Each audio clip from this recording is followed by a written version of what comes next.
Thank you, Mr. Chair.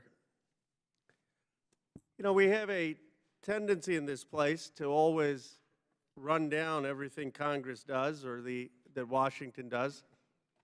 I would submit that our response as a nation to the pandemic is one of the most extraordinary responses on a bipartisan basis that this country has ever had.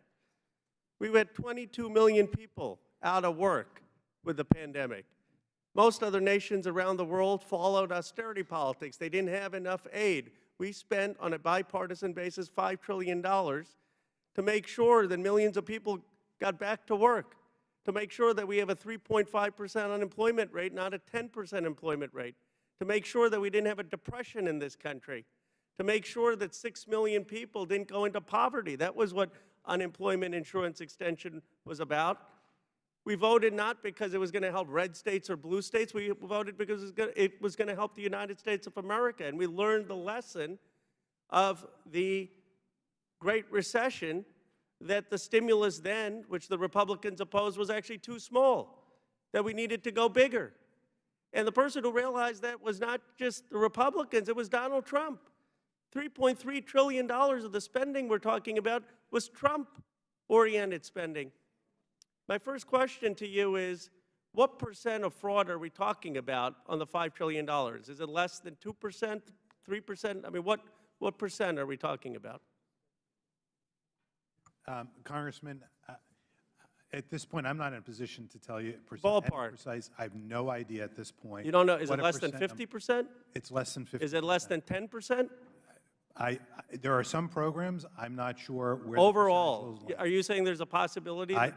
We have a lot of investigating going on, so I'm not going to make a guesstimate when I don't really have a. Does anyone have a sense if it's less than 10%? 5%? You have no idea what percent?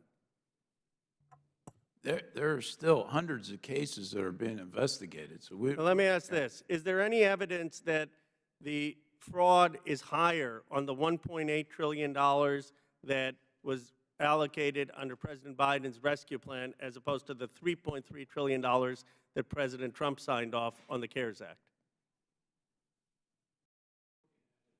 There's no evidence of that, right? I mean, the fraud was equally applicable potentially to the $3.3 trillion as the $1.8 trillion. Is that a fair statement? I'd say that's a fair statement. And Mr. Horowitz? Yes. Mr. Smith? The breakdown of our criminal investigations is roughly 45% UI-based and the other 55% SBA, but that's just a Secret Service context just to give you what we have open. No, but the UI was extended under the CARES Act when President Trump was president. And by the way, the Democrats objected back then to a lot of the deregulation on SBA and a lot of the deregulation on how that was administered. But I just want to be clear because they're trying to imply that somehow this fraud, which in my view is it's less than 2 to 3%. I mean, you can't say it, but even if you think that it was $100 billion, that's still less than a couple percent of the total spending. They're trying to apply that somehow President Biden is to blame for that. And that, you would agree, is just not factual, correct? I mean, you can't blame President Biden and not blame President Trump when $3.3 trillion of it was under Trump. Is that correct? Yeah, I mean, we're looking at the totality of the programs from 2020 to the current day, and we're finding problems across that whole spectrum. Mr. Horowitz? Yes. The fraud began in March 2020. We're looking at fraud cases throughout. Most of the money went out in the earlier periods of time, but there's fraud throughout. That's a great point. Most went out earlier. So if anything, the Trump administration probably is more to blame for that 3% of the fraud. Let me ask this to Mr. Dodaro. One of the challenges has been the antiquated IT systems in many of these states prior to the pandemic. And this is actually one of the challenges with the unemployment claims. Could you compare Republican-led state performances on these IT systems versus Democratic states, or talk more generally about these IT systems? Well, I can talk generally. I can't. We didn't look at it that way. We don't look at things on a partisan basis. But the IT systems, some of them date back to the 1970s, from what we understand. There are efforts made to try to modernize them. You know, we keep a list of the highest risk areas. This is at the federal level for the federal government. IT acquisitions and operations on the high risk list government-wide for the federal government. At the state level, they were having similar problems, and that contributed to their inability to detect some of the fraud.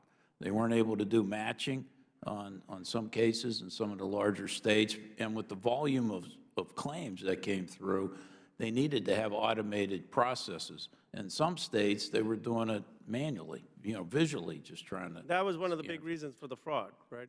That was a contributing factor, yes. And the other contributing factor was self-certifications. And the self-certifications, I think, was one of the biggest contributing factors, where the people could just say, I'm eligible for this program. In some cases, they weren't allowed and not required to submit supporting documentation, so you just had to take people's word for it. And that's a prescription for fraud. Gentleman's time has expired. Chair recognizes